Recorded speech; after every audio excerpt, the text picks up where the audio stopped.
In the world of financial markets, these moments aren't just common, they're necessary. A speculator who has never tasted the bitter sting of defeat, who has never stared into the abyss of their own failed judgment, is like a soldier who has never seen combat, untested, unprepared for the true nature of the battlefield. Have you ever wondered what separates the truly great market speculators from those who merely survive? What if I told you that the secret isn't avoiding failure, but embracing it? As the greatest teacher you'll ever have in the financial markets, the path to mastery in speculation is paved with moments of complete devastation. Has this ever happened to you? That gut-wrenching moment when you realize a position has gone catastrophically wrong, when your account balance plummets, when everything you've built seems to crumble before your eyes. But before we begin, please hit the like button and let me know where in the world you're watching from today. It's always fascinating seeing who's joining us from around the globe. And if you haven't already, make sure to hit that subscribe button and turn on the notification bell so you don't miss any of our future videos. What you're about to discover might surprise you. The greatest market minds in history, those legendary figures who amassed fortunes that would make modern-day billionaires blush, all share one common experience. They were completely wiped out, often multiple times. Being reduced to zero isn't failure. It's a rite of passage, a crucible through which every serious market participant must pass. The true measure of a speculator isn't whether they can avoid being knocked down. It's whether they possess the fortitude, the intelligence, and the sheer force of will to rise again. And no story better illustrates this profound truth than that of Richard Wyckoff, the market legend whose life became the ultimate chronicle of financial death and rebirth. Stay with me until the end of this journey as we dissect the art of starting over, the science of the comeback, through the lens of Wyckoff's extraordinary career. This isn't merely a biographical account. It's a clinical analysis of the psychological and strategic principles that allowed one man to repeatedly climb to the highest peaks of Wall Street, fall into the deepest valleys of ruin, and somehow find the strength to begin the long, hard climb back to the summit. Wyckoff's saga demonstrates a powerful and often overlooked truth. Losing everything isn't the end of the game, but an opportunity to begin again, wiser and stronger than before. His journey teaches us that a speculator's greatest asset isn't their capital. It's their knowledge of themselves and their own mistakes. The principles that guided his remarkable comebacks weren't complex formulas or secret techniques known only to Wall Street insiders. They were simple, hard-won truths about the market and human nature, often the very rules he had violated to bring about his own downfall. Each time he rose from the ashes, he did so with a deeper understanding of these immutable laws of speculation. As we explore the psychological landscapes of devastation and redemption, you'll discover that the market is the ultimate teacher, unforgiving, impartial, and infinitely wise, and for those who learn its lessons well. If you found value in Wyckoff's journey of resilience and want to discover more timeless market wisdom, hit that subscribe button. I'm building a library of strategic insights that go beyond typical trading advice, focusing on the psychological battles that truly determine success. What makes Wyckoff's journey so transformative is that the very foundations of his comeback strategy weren't elaborate systems known only to Wall Street insiders. They were fundamental truths about market behavior that have remained consistent for over a century. Truths he often discovered only after violating them at tremendous personal cost. His story, immortalized in Lefebvre's masterpiece Reminiscences of a Stock Operator, reveals the hidden wisdom that can only be acquired through the brutal teacher of personal failure. The market doesn't forgive those who fail to adapt, and Wyckoff learned this lesson through a devastating personal revelation. As a young prodigy operating in the fast-paced Boston bucket shops, he had developed what appeared to be an infallible system. His methodology of pure tape reading, the art of interpreting price movements directly from the ticker tape, had made him a legend before he reached 30. His mind processed patterns with such clarity that he could predict short-term market movements with uncanny accuracy. His reputation as the boy plunger grew with each successful trade, and his confidence swelled alongside his trading account. The mindset of invincibility that took root during this formative period would later become the very seed of his undoing. His decision to bring this battle-tested strategy to the grand arena of the New York Stock Exchange seemed logical, even inevitable. Why wouldn't a system that worked so brilliantly in one market work equally well in another? This critical miscalculation reveals one of the most profound revelations in all of financial speculation. Context matters. The environment in which a system operates can completely transform its effectiveness. Upon arriving in New York with his well-earned stake and boundless confidence, Wyckoff encountered a marketplace that operated under entirely different principles than the one he had mastered.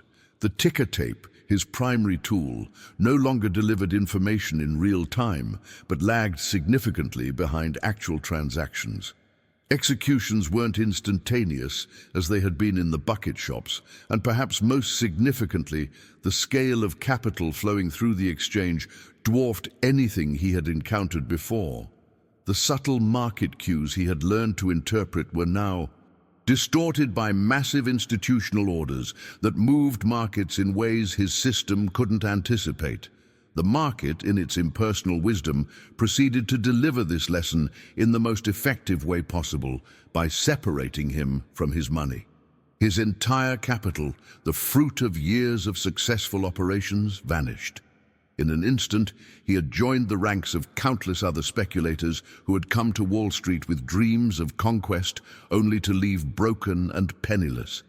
Yet this moment of total financial ruin contained the seeds of his future success. It forced a profound journey of self-examination, compelling him to question every assumption that had guided his previous operations. He had to confront the uncomfortable truth that a strategy is only as good as the environment in which it operates. No system, regardless of its past success, can be blindly transplanted into a new context without careful adaptation. Now, I want to go even deeper into this pivotal moment in Wyckoff's journey because it reveals something crucial about both market psychology and the path to lasting success in any competitive arena.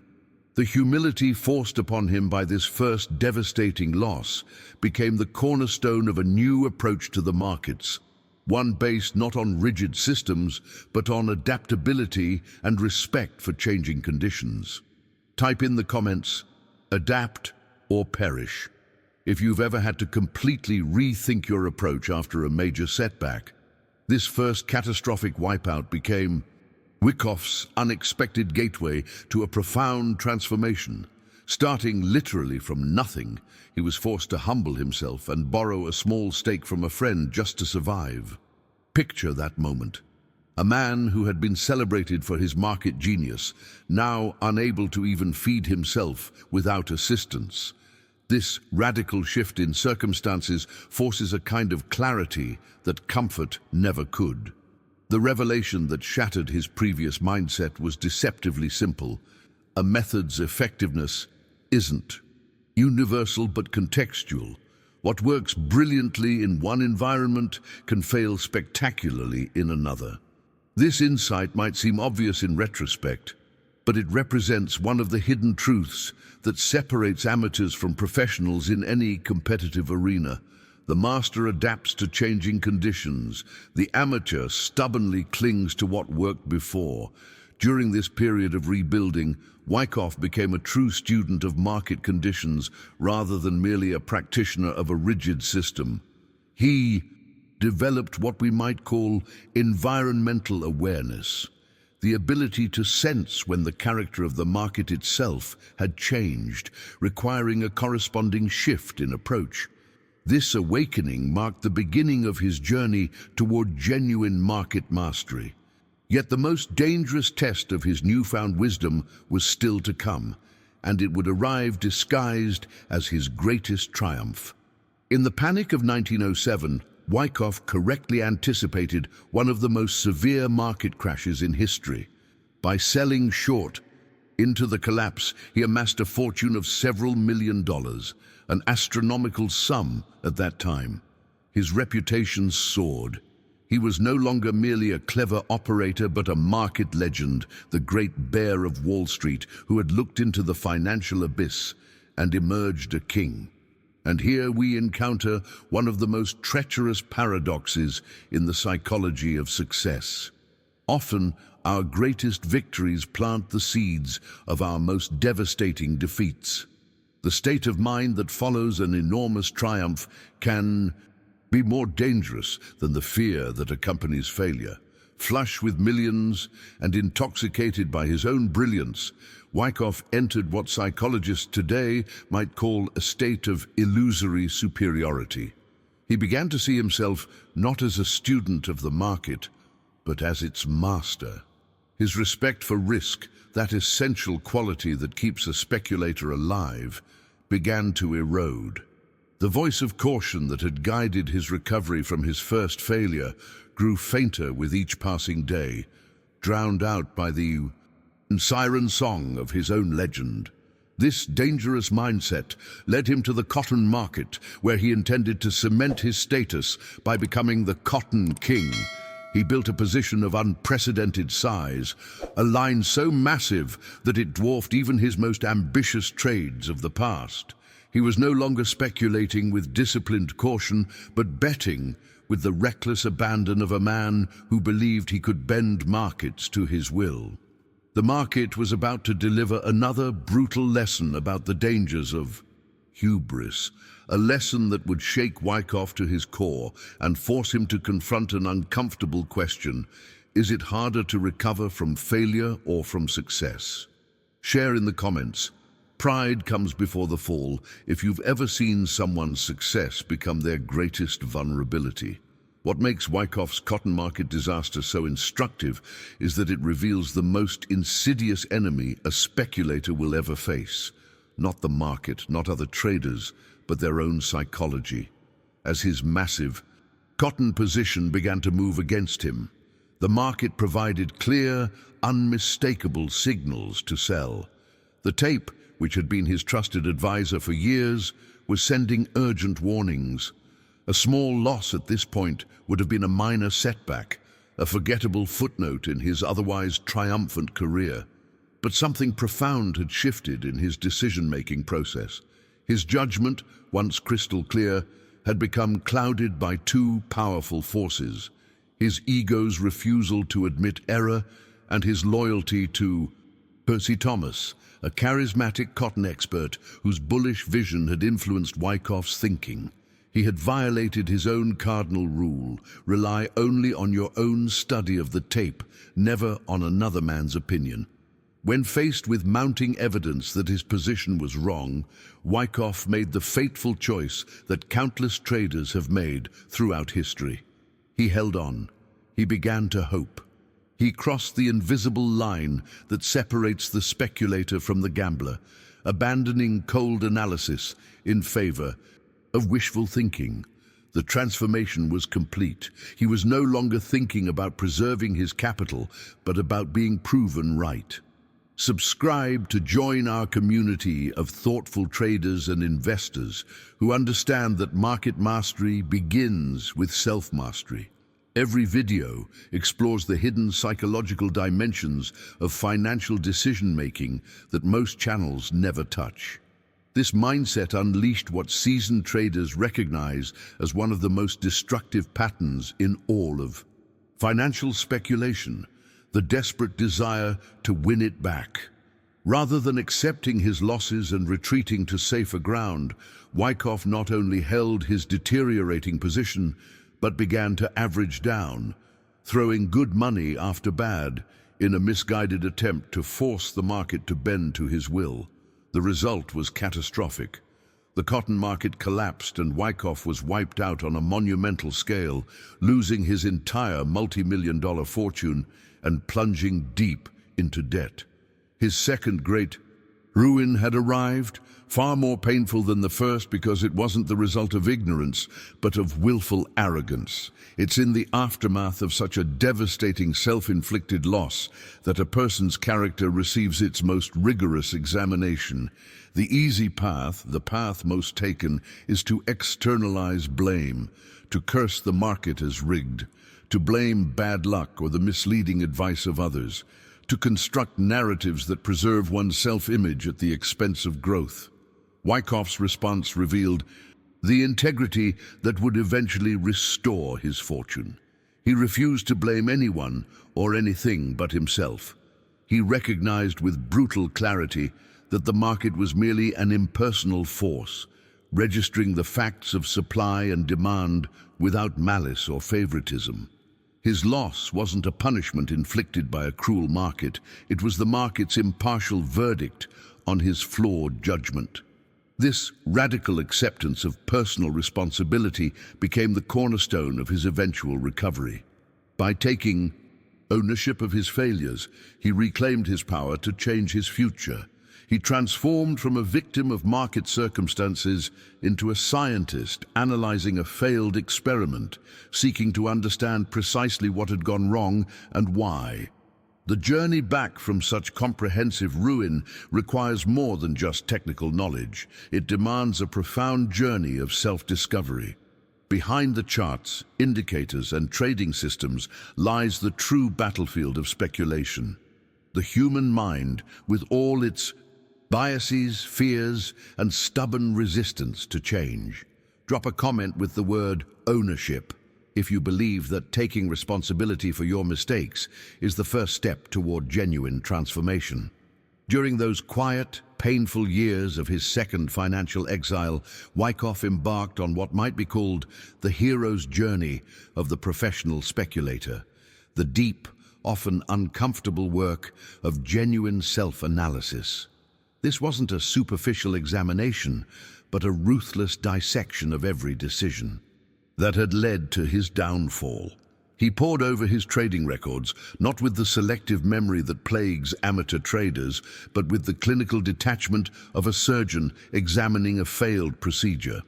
This archaeological dig through the ruins of his fortune revealed three fundamental flaws that had caused his collapse.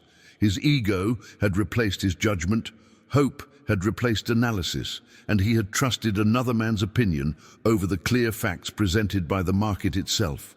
These insights weren't just intellectual exercises, they were hard-won revelations that would become the foundation of his rebirth. The practical dimensions of his recovery revealed the mindset shift that separates the amateur from the professional. He drastically reduced his personal expenses, abandoning the lifestyle of the Wall Street titan he had been. This wasn't merely financial prudence. It was a profound act of humility, an acknowledgement that appearances matter far less than survival. Every dollar preserved was ammunition for his eventual return to the battlefield. Perhaps the most difficult step was borrowing a new, much smaller stake to begin again. Imagine the courage required to approach former colleagues as a fallen king, to swallow pride that had once seemed as solid as the bedrock beneath Manhattan. He was starting over, not as a market legend, but as a humble student, his previous glory rendered meaningless by his catastrophic failure. This transformation from market royalty to cautious apprentice prepared him for a challenge that would destroy countless other speculators. The complete closure of the New York Stock Exchange in 1914 at the outbreak of the Great War. In the chaotic days leading up to the shutdown, the market became a whipsaw of rumors and fears. Most traders, amateur and professional alike, were gambling wildly on headlines, making desperate bets based on political predictions rather than market realities. Wyckoff, having learned the bitter lessons of his previous failures, largely stood aside. His hard-won wisdom had taught him to recognize when conditions were not clear, when the tape was not telling a coherent story. His rule in such circumstances was radical in its simplicity: do nothing. While others frantically positioned themselves for imagined scenarios, he preserved his capital, a general choosing not to fight on unfavorable terrain. When the exchange finally closed its doors, an unprecedented event that trapped countless speculators in illiquid positions, Wyckoff found himself in an unusual situation. He had cash, his capital intact, but nowhere to deploy it. For many traders, this forced inactivity was a psychological torture, a removal of purpose. But Wyckoff understood something profound about the rhythm of markets and of life itself. There are seasons for action and seasons for preparation. He used these months of market closure not for idle frustration, but for deep study and strategic contemplation.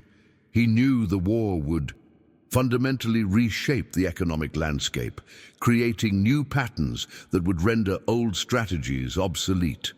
While others waited impatiently for the game to resume, he was redesigning his approach for the new reality that would emerge.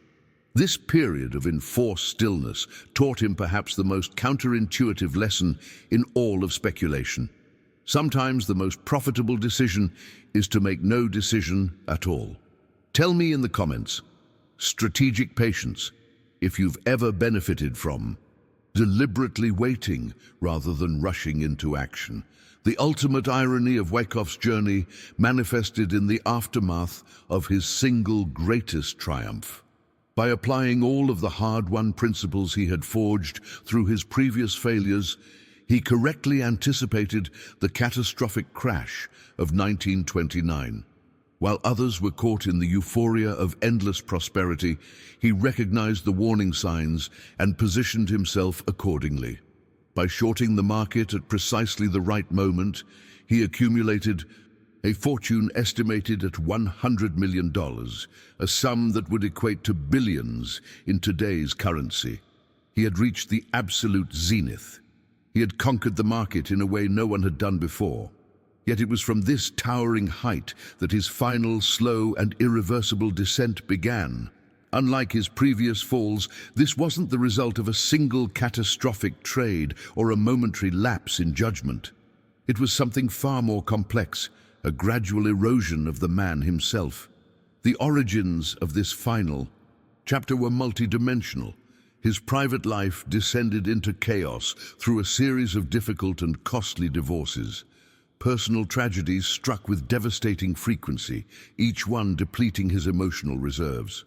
The immense, almost incomprehensible pressure of managing such vast wealth began to weigh on him like an invisible burden. Each decision now carried the weight of millions, transforming even routine choices into sources of overwhelming anxiety. The landscape of the financial world was also shifting beneath his feet. The creation of the Securities and Exchange Commission and new government regulations had fundamentally altered the freewheeling environment he had mastered. The rules of the game had changed, making his hard-won expertise less applicable to this new, more regulated reality. But perhaps the most profound revelation in Wyckoff's final chapter was the concept of psychological depletion. We often discuss financial capital, the dollars and cents in our accounts. Rarely do we acknowledge the existence of mental and emotional capital, resources that can be just as finite and far more difficult to replenish. After nearly 4 decades of intense psychological warfare against both the market and his own human nature, Wyckoff's inner resources had been exhausted. The mental stamina required to maintain objectivity in the face of market chaos, the emotional resilience needed to weather the constant storms of uncertainty, the sheer force of will required to maintain discipline, all had been gradually depleted through years of relentless pressure. Like a veteran athlete whose body can no longer perform at championship levels, his legendary feel for the tape began to dim. His once crystal-clear market judgment became clouded by the fog of his personal turbulence. He began making uncharacteristic decisions, venturing into business areas outside his proven expertise, abandoning the specialization that had been the foundation of his success. This journey into the shadows of his former brilliance culminated in the mid-1930s, when, for the third and final time, he was declared bankrupt. But unlike his previous financial deaths, there would be no resurrection. The phoenix would not rise again. The man was older, the market had changed, and most significantly, his inner fire, that essential spark that had fueled his previous comebacks, had been extinguished. This final chapter reveals perhaps the most profound insight for anyone engaged in high stakes. Decision-making. Our greatest limitation is often not our financial resources, but our psychological endurance. Share in the comments, mind over money, if you recognize that mental resilience can be more valuable than financial capital in your own journey. What emerges from studying Wyckoff's extraordinary cycles of ruin and rebirth is a profound revelation about the true nature of market speculation. Beneath the charts, indicators, and trading systems lies a more fundamental truth. Speculation is at its core not primarily a test of intellect but of character. The market, with its constant fluctuations and unpredictable movements, serves as a merciless mirror reflecting back our deepest psychological flaws and weaknesses. A speculator who believes his greatest challenge comes from outside, from market conditions, competitor actions, or economic events, is fundamentally mistaken. The true enemy has always resided within. Fear leads to hesitation when decisive action is needed. Greed pushes us to take positions far larger than prudence would dictate. Hope keeps us in losing trades long after objective analysis has signaled retreat. And ego blinds us to evidence that contradicts our cherished theories. This insight transforms how we view market losses. In the journey of any serious market participant, losses are not merely financial setbacks. They are essential teachers, revealing precisely where our psychological armor contains weaknesses. The mark of the amateur is the desperate attempt to avoid all losses. The mark of the professional is the ability to endure them, extract their lessons, and begin again with renewed wisdom. Starting from zero, far from being a disgrace or failure, becomes in this light a rare opportunity. A clean slate unburdened by previous mistakes, a foundation upon which to build a more resilient approach. It's the market's way of offering a fresh start, albeit at a considerable tuition fee. Wyckoff's methodology for transforming these painful experiences into valuable education was remarkably systematic. Unlike the amateur, who quickly buries the memory of losses beneath a mountain of excuses and rationalizations, he kept meticulous journals documenting every aspect of his trades. These weren't just records of entries and exits, but detailed examinations of his psychological state, his reasoning, and the market conditions that surrounded each decision.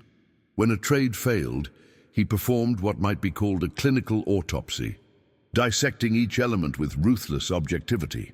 What was his original premise? At what point was it proven wrong by market action? Why did he fail to respond to that evidence? Was the mistake born of ignorance, a flaw in his analysis? Or was it born of weakness, a failure to follow rules he already knew to be correct?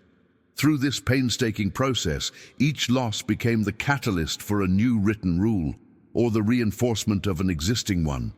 A loss that doesn't result in the creation of a new guideline is essentially a wasted tuition fee paid to the market for an education the student has refused to receive. This transformation of painful experience into codified wisdom explains why Wyckoff could eventually rebuild his fortune after catastrophic losses. While others repeated the same mistakes in slightly different circumstances, he used the scar tissue of past defeats as the very foundation upon which he constructed his future victories. The practical dimension of this approach reveals itself in a profound paradox. The speculator, who most vividly remembers his losses, often becomes the one least likely to repeat them. By keeping these painful lessons at the forefront of his consciousness, he develops an internal warning system that alerts him when similar patterns begin to emerge. Tell me in the comments, wisdom from wounds, if you've ever transformed a painful setback into valuable knowledge that protected you later. Underlying all of Wyckoff's methods and strategies was a singular principle so fundamental that it might be called the master key to all successful speculation. This principle wasn't about market patterns or economic theories. It was about the internal battlefield of the mind. He discovered through his painful journey that the greatest battle in speculation is not fought against the market at all, but against the powerful primal forces of one's own emotions. The market, with its constant fluctuations, serves as a psychological catalyst, activating our deepest impulses of fear, greed, and hope. These emotional responses aren't just minor distractions. They are powerful adversaries capable of overwhelming rational thought and destroying even the most brilliantly conceived trading plan. When fear strikes during a market decline, it triggers an almost irresistible urge to abandon positions at precisely the wrong moment. When greed takes hold during a rising market, it whispers seductively that we should increase our risk, add to positions, and reach for even greater profits. Wyckoff's breakthrough was recognizing that discipline, true emotional discipline, isn't a feeling or a state of mind, but a conscious and willed act. It is the deliberate subordination of emotional impulses to a predetermined logical system of rules. This discipline doesn't emerge naturally. It must be forged through intention and practice, becoming a habit so deeply ingrained that it functions automatically even under extreme pressure. For the speculator starting from zero, this discipline becomes not just important, but essential. Having experienced the devastating consequences of emotional trading, they understand what happens when discipline lapses. Their new approach must be built upon this foundation, a monument to the virtue that previously saved them from complete destruction. The watershed moment where discipline faces its greatest test is when accepting a loss. The pain of being wrong, of watching capital diminish, and admitting error can be almost physically uncomfortable. It's in this crucible that the amateur and professional are separated. The amateur, driven by emotion, will often double down, average down, or simply freeze in denial. The professional, guided by discipline, executes their predetermined exit strategy without hesitation or regret.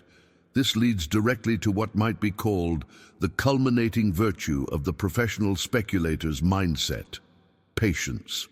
In a world obsessed with action, constant movement, and immediate results, patience seems almost countercultural.